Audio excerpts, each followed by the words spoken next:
ಪ್ರಕಟವಾಗಬೇಕಾಗಿದ್ದ ದ್ವಿತೀಯ PUC 1ರ result ಪ್ರಕಟ ಆಗೋದಿಲ್ಲ. ಇಂದು ದ್ವಿತೀಯ ಪಿಯುಸಿಯ ಮೊದಲ ರಿಸಲ್ಟ್ ಪ್ರಕಟ ಆಗಬೇಕಾಗಿತ್ತು, ಬಟ್ ಪ್ರಕಟ ಆಗೋದಿಲ್ಲ. ಇಂದು ಪ್ರಕಟಗೊಳ್ಳಬೇಕಾಗಿದ್ದ ಪಿಯುಸಿ ಫಲಿತಾಂಶ ಉಪಚುನಾವಣೆಯ ಹಿನ್ನೆಲೆಯಲ್ಲಿ ಮುಂದೂಡಿಕೆ ಮಾಡಲಾಗಿದೆ. ಹೊಸ ದಿನಾಂಕವನ್ನ ಇನ್ನೇನು ಸದ್ಯದಲ್ಲೇ ಪ್ರಕಟಿಸಲಾಗುವುದು ಅನ್ನುವಂತಹ ಮಾಹಿತಿಯನ್ನ ಪರೀಕ್ಷಾ ಹಾಗೂ ಮೌಲ್ಯ ನಿರ್ಣಯ ಮಂಡಳಿ ತಿಳಿಸಿದೆ.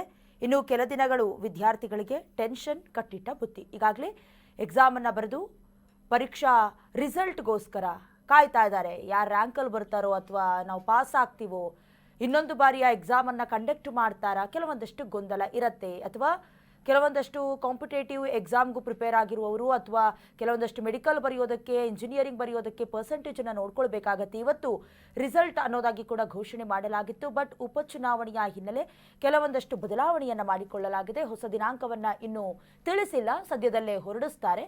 ಪರೀಕ್ಷಾ ಹಾಗೆ ಮೌಲ್ಯ ನಿರ್ಣಯ ಮಂಡಳಿಯಿಂದ ಸದ್ಯ ಮಾಹಿತಿ ಕೂಡ ರವಾನೆಯಾಗಿದೆ. ಸದ್ಯ ವಿದ್ಯಾರ್ಥಿಗಳು ಕಾಯಲೇಬೇಕಾದಂತಹ ಪರಿಸ್ಥಿತಿ ಎದುರಾಗಿರುವುದು.